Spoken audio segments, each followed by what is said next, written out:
Hi, I'd like to talk about Tanya Pumper. Um,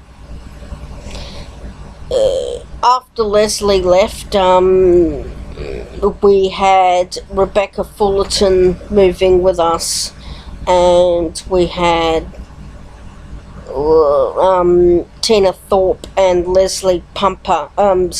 Tanya Pumper living with us. Tanya was a known Adelaide prostitute and drug addict. She was about 15, 16 years of age. She was a drug addict. She had substance abuse problems. I believe she'd also been sexually abused previously, and she had a tendency to become very, very violent when she was drunk.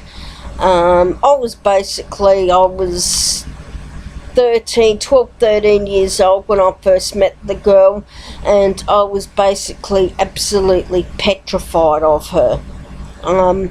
She was taller than me, she was larger than me, and she was one of those people you'd look at and think, she could go off any minute and probably just stab you or break you in half or something. Anyway, she committed some offences before she came to move in with us, and she was made to move in with us as a part of her bail conditions. She had to reside at our house, and things were good, I think, for the first week.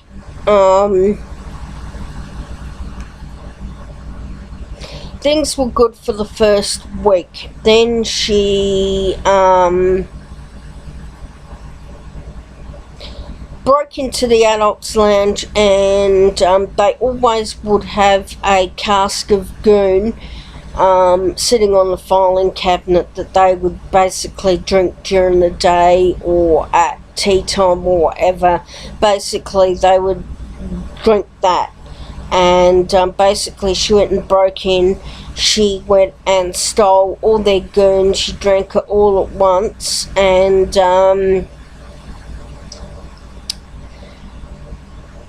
basically she wasn't violent at first, but she became violent later on that night.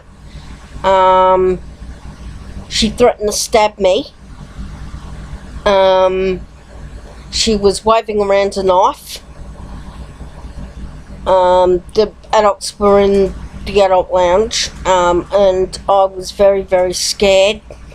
I basically fled the lounge room. I went to the window with the adults lounge, and I said, Tanya's got a knife and she's waving it around, and I'm basically not going in there. Basically they went and basically said to her, joke's over, blah blah blah, and put the knife away. Anyway,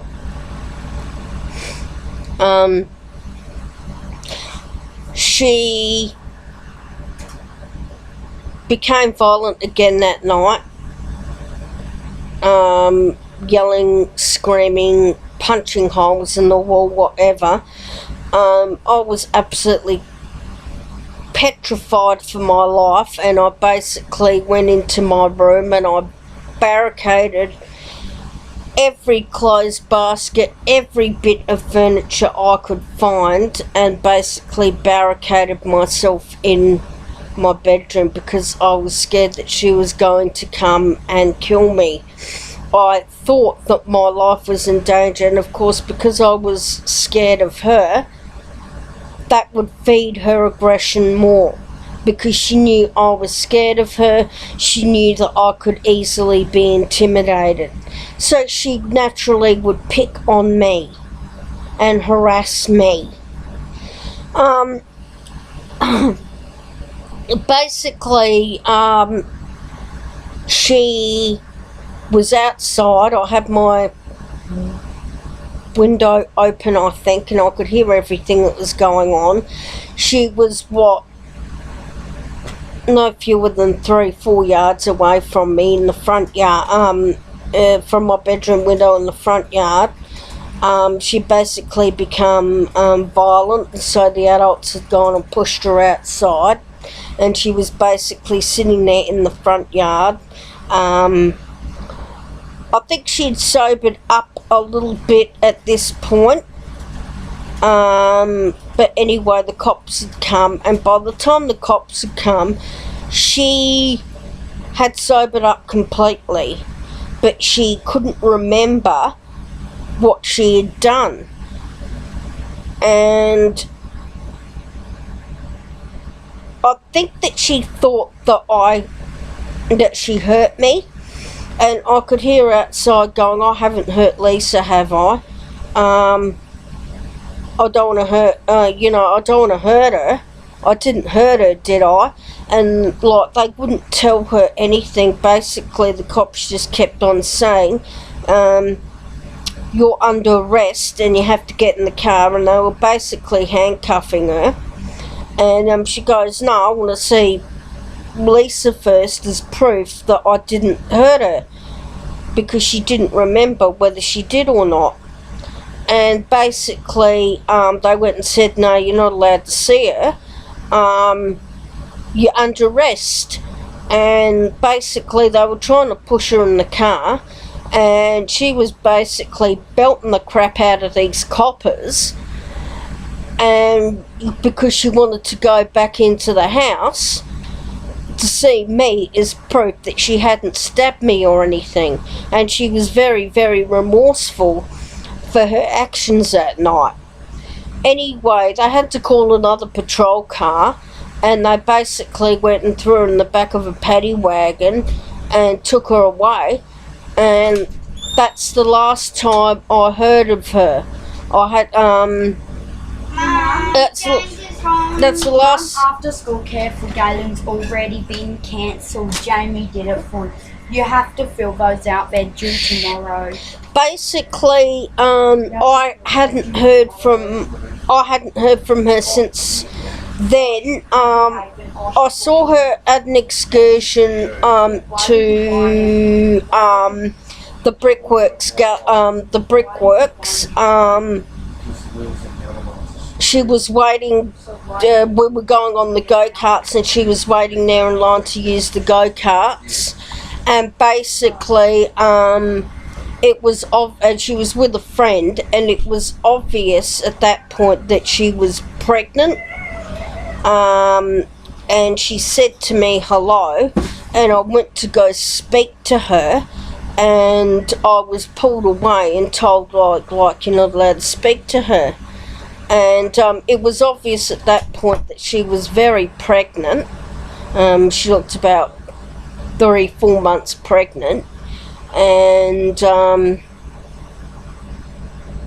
we didn't get to go on the go-karts. Quetta just basically went and took us out and left, because she was there.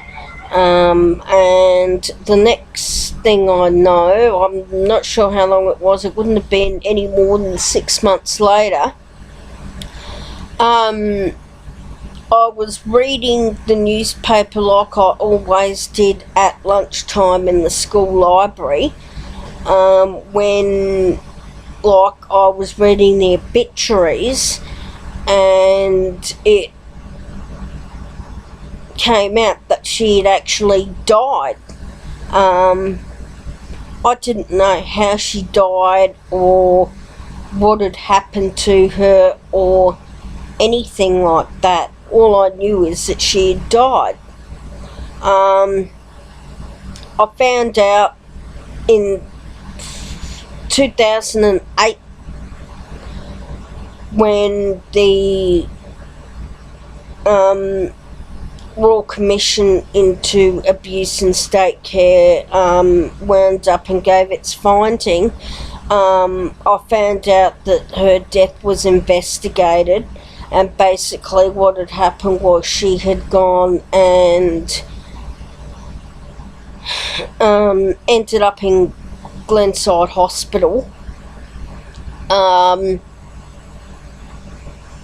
she basically ended up in Glenside Hospital.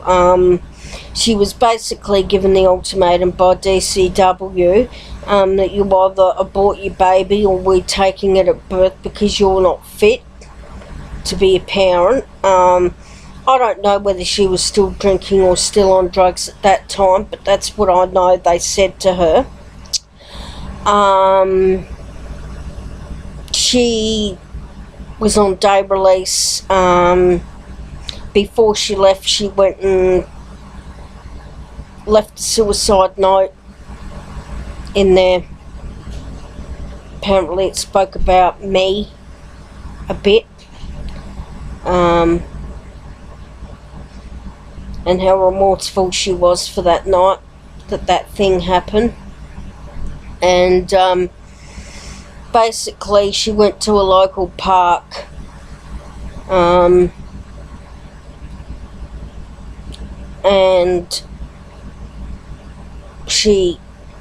the official story was that she bought lighter fluid and matches, and she basically went and caught herself on fire. Basically some people with their kids there saw her screaming and basically saw this. One lady went and called the ambulance. The other guy went and basically asked her who did this. She said she did it to herself. She basically stated that she didn't want to live anymore, and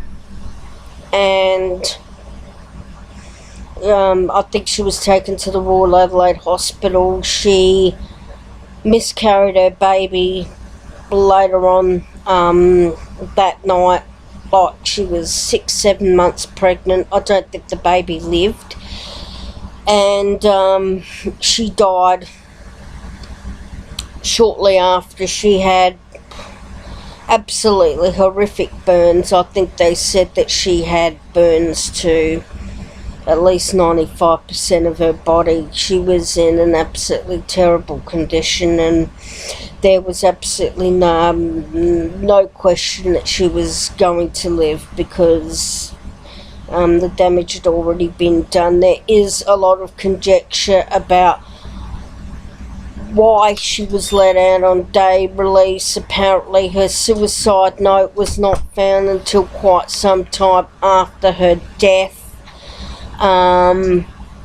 Apparently she was talking in her suicide note about me, and also about some people or something that were after her, or something. There was some conjecture about whether she actually caught herself on fire or not. I personally can't believe that someone would do that to themselves.